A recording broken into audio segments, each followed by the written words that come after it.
Now, at the last election, the coalition won the unwinnable race because Conservative-leaning states of Queensland and Western Australia held firm, as they had in a number of recent federal elections. But new polling suggests that the traditional advantage might be dissipating for the coalition.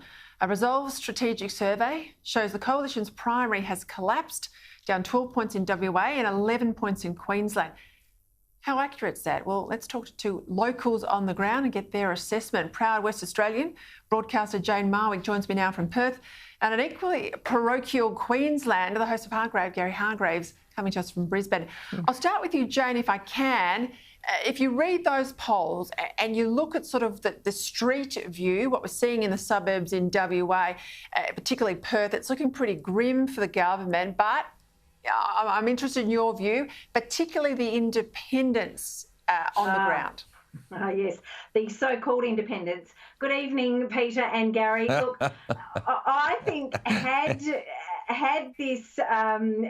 if we were going to the election when that poll was taken, it was probably accurate. However, we've had a few things that happen, not the least Anthony Albanese today with his massive fumbles, also blaming Advance Australia for the man who tried to question him, and that simply wasn't the case.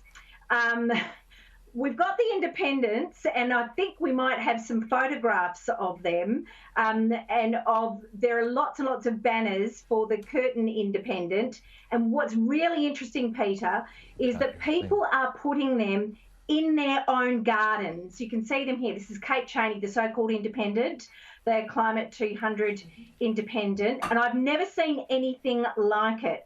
What we're seeing is people putting these banners in their own gardens. Yes, Celia Hammond's got some signage up in public spaces, but Kate Chaney is by far and away winning this battle in the prime seat of Curtin. And there's the Post newspaper with a big story about Kate Chaney. So, look, I think this election's got a long way to run, but I think some seats that the coalition traditionally thought were theirs could change hands or go down to the wire. I think there are some real problems here.